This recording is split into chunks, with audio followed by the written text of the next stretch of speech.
This is LuxeMind Tactics, where the wealth mindset meets luxury living. For 16 years, the title of world's richest person was basically an American affair, passed between icons like Bill Gates and Warren Buffett. It felt like their dynasty was unbreakable, a permanent fixture in the global consciousness. Then, in 2010, the story completely changed. Financial reporters, market analysts, and the public were floored by a new name at the top of the list. It wasn't a tech genius from Seattle or a legendary investor from Omaha. It was Carlos Slim Helú, an engineer from Mexico City. This announcement sent a shockwave through the financial world. This wasn't just a new number one. It was a fundamental shift in the global landscape of wealth.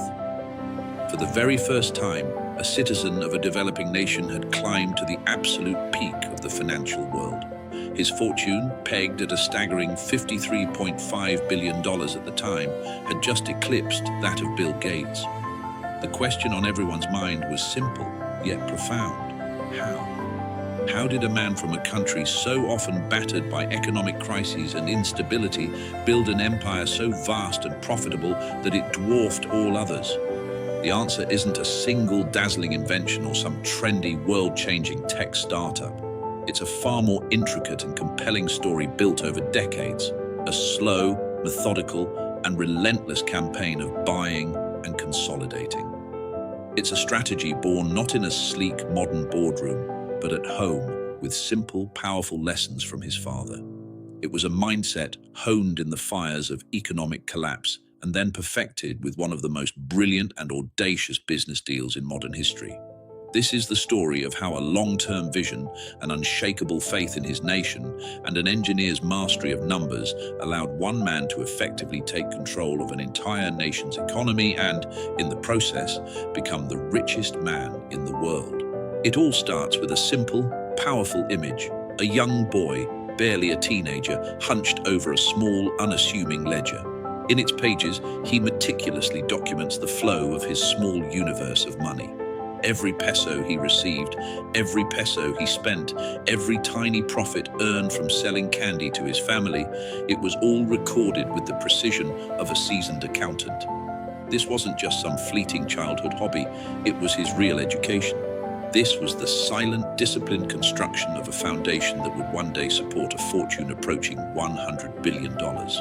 While other kids were outside playing, lost in the carefree world of youth, Carlos Slim was quietly learning the language of money, a language taught to him by the single greatest influence in his life, his father. To truly understand the financial titan Carlos Slim would become, you first have to understand the profound and lasting lessons of Julian Slim Haddad. Julian Slim wasn't born in Mexico. He was an immigrant arriving from Lebanon in 1902 as a 14-year-old boy named Khalil Salim Haddad Aglamaz. He was escaping not poverty, but the mandatory military service of the crumbling Ottoman Empire, sent abroad by a mother who would rather see her son exiled than lost to a meaningless war. Like so many immigrants who built new lives in new worlds, he came with little more than a powerful drive to succeed and a formidable work ethic. He started small. In 1911, alongside his brother, he opened a dry goods store in the heart of Mexico City called La Estrella de Oriente, the Star of the Orient. While that little shop was a world away from the global telecom empires his son would one day command, it was right there, among bolts of fabric and sacks of grain, that the core philosophy of the Slim dynasty was forged. Julian possessed an unwavering, almost radical faith in Mexico. Just as his business was finding its footing, the country descended into the chaos of the Mexican Revolution. It was a violent, unstable decade that began in 1910, sending shockwaves of fear through the capital. Wealthy families and foreign business owners packed their bags, liquidated their assets, and fled. Capital poured out of the country as if from a sinking ship, and property values collapsed under the weight of uncertainty. But Julian saw something else entirely. Where others saw chaos, he saw a historic opportunity. He believed the turmoil was temporary, a violent storm that would eventually pass. He understood that the country's real value, its land, its infrastructure, and its people, was permanent. So he did the exact opposite of everyone else. He bought. He doubled down on Mexico, snapping up prime real estate in Mexico City's commercial districts for a fraction of what it was worth just a few years earlier. It was a massive contrarian bet, and it paid off beautifully, making him a wealthy man. This single powerful idea, that crisis equals opportunity and the time to invest is when everyone else is consumed by fear, became his central lesson. He passed this wisdom down to all 6 of his children, but it landed most profoundly with his 5th child, Carlos. From a very young age, Carlos was brought into the world of business. His father gave him that famous ledger and taught him not just how to save, but how to think like an owner, how to read a balance sheet, analyze income statements, and track expenses. It was a real-world MBA taught at the dinner table, a financial education more valuable than any formal degree. And the lessons were intensely practical. By age 11, Carlos Slim was already investing his own savings. At 12, he made his first real stock purchase, buying shares in a Mexican bank. Just think about that. At an age when most of us are consumed with schoolyard games and childhood fantasies, Carlos was poring over financial reports. He was learning how to read the numbers, to look past the market's emotional noise and spot the real underlying value of an asset. It was a skill that would come to define his entire career. He went on to study civil engineering at university, a discipline that only sharpened his analytical mind. He was so gifted with numbers that he simultaneously taught algebra and linear programming at the university while he was still a student. Then, tragedy struck. When Carlos was just 13 years old, his father died suddenly.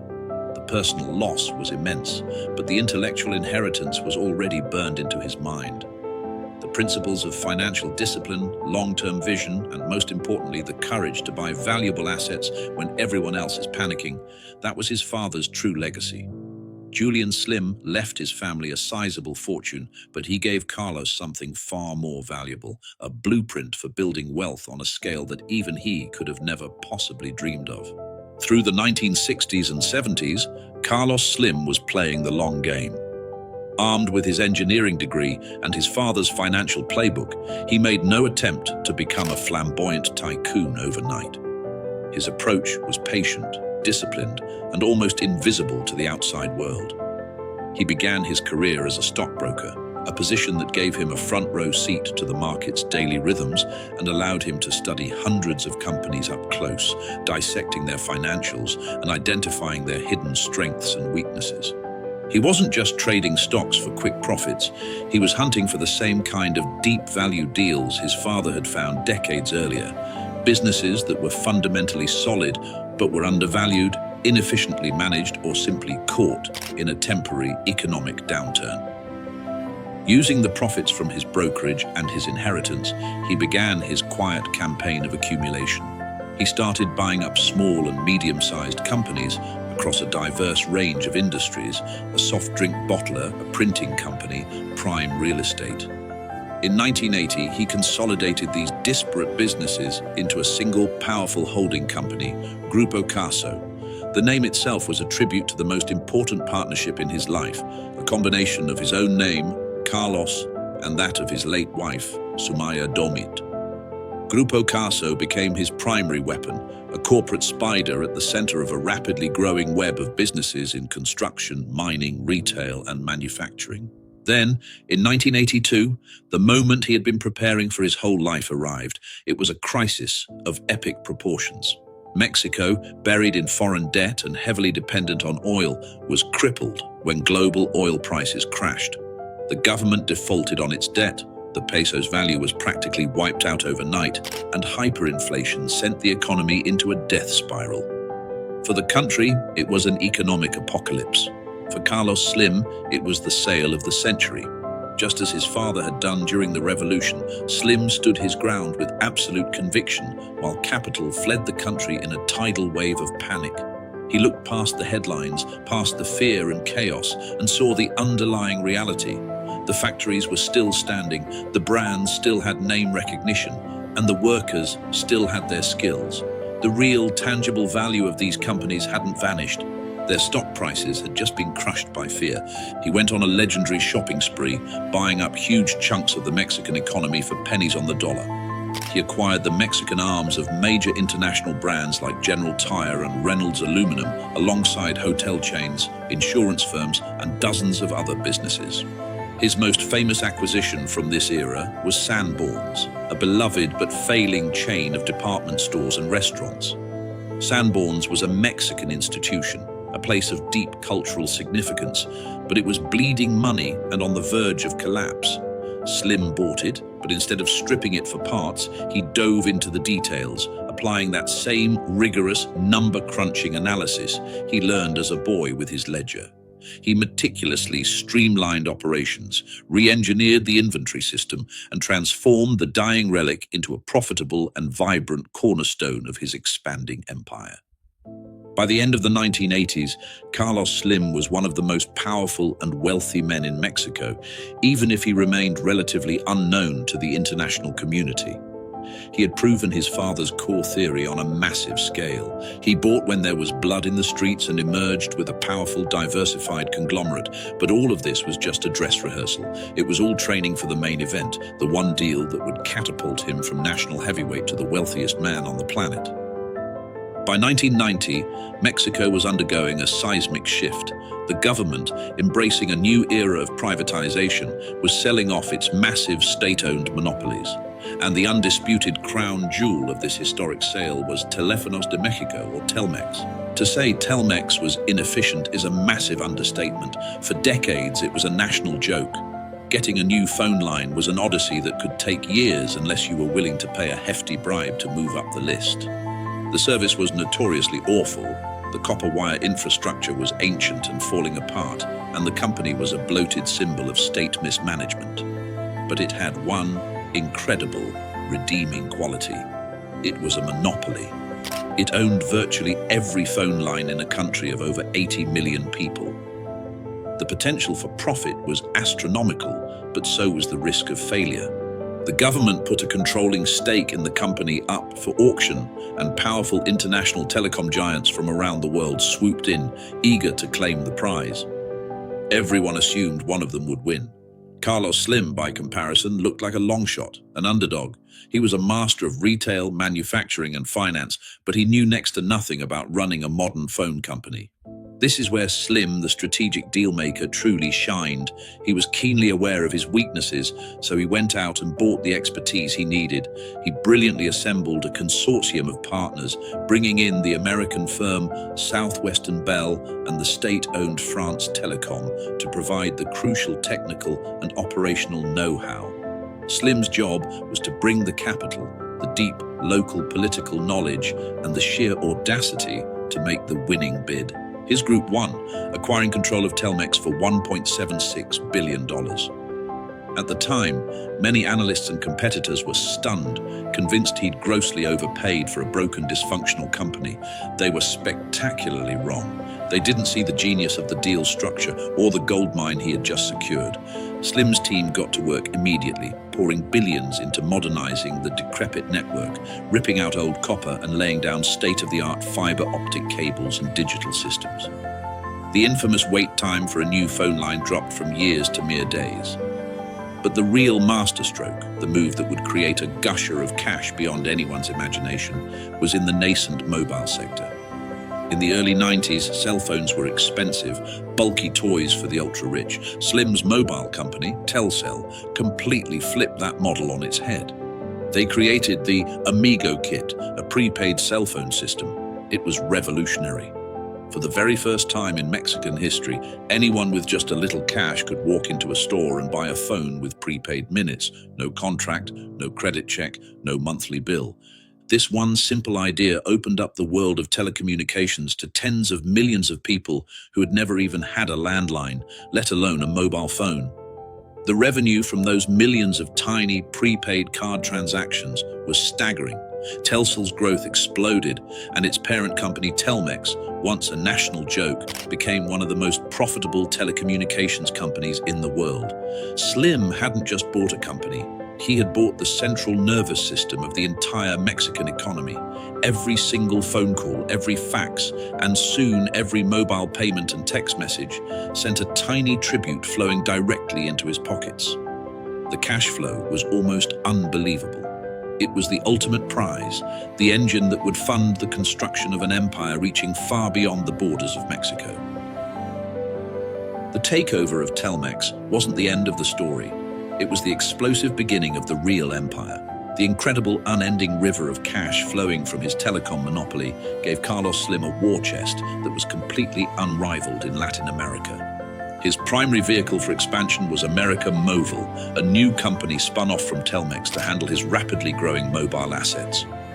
It swept through Latin America like a conquering army, buying or building mobile carriers in Brazil, Colombia, Argentina, and nearly every other country in the region. The playbook was almost identical in every new market. Enter with force, build the best network as quickly as possible, and then crush the competition with the irresistible prepaid Amigo kit model. In a remarkably short period, América Móvil became the undisputed king of telecommunications in Latin America. But Slim's strategy was even more clever than just owning a collection of phone companies. He was building a perfectly closed-loop economic machine, a self-sustaining ecosystem where his businesses all fed and supported each other. When América Móvil needed to build thousands of new cell towers, who did they hire to do the work? Grupo Carso's construction company, which Slim owned. When customers went to pay their phone bills or buy a new handset, where did many of them go? To a Sanborns or a Sears Mexico department store, which he also owned. When his companies needed financing for further expansion, who provided the massive loans?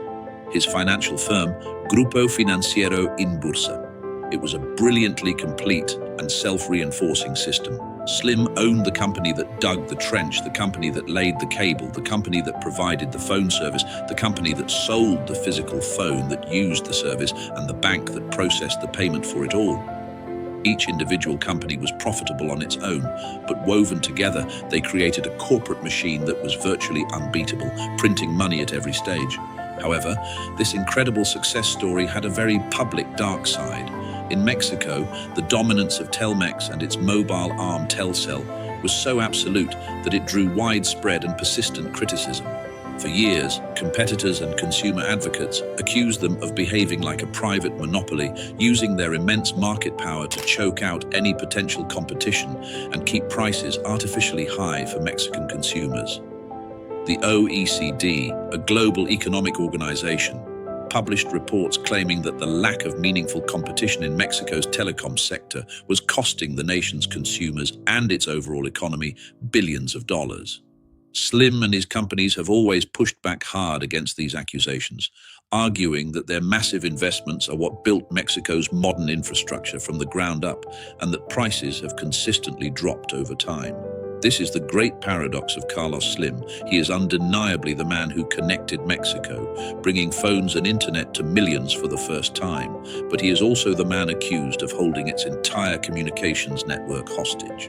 His empire was built on a foundation of strategic genius, but it was cemented by a level of market dominance that many argue came at a steep cost to his own country. In 2010, the culmination of his life's work was made official. When Forbes magazine published its annual Billionaires list, Carlos Slim Helú was #1. He had officially surpassed Bill Gates, a position he would hold for 4 consecutive years. For many in Mexico and across the developing world, it was a moment of immense national pride, proof that greatness could come from anywhere. But it also put his immense power and the controversies surrounding it under an even brighter and more critical spotlight. His historic rise to the top wasn't about a single product or a flash of genius. It was the lifelong application of a few core, deeply held ideas.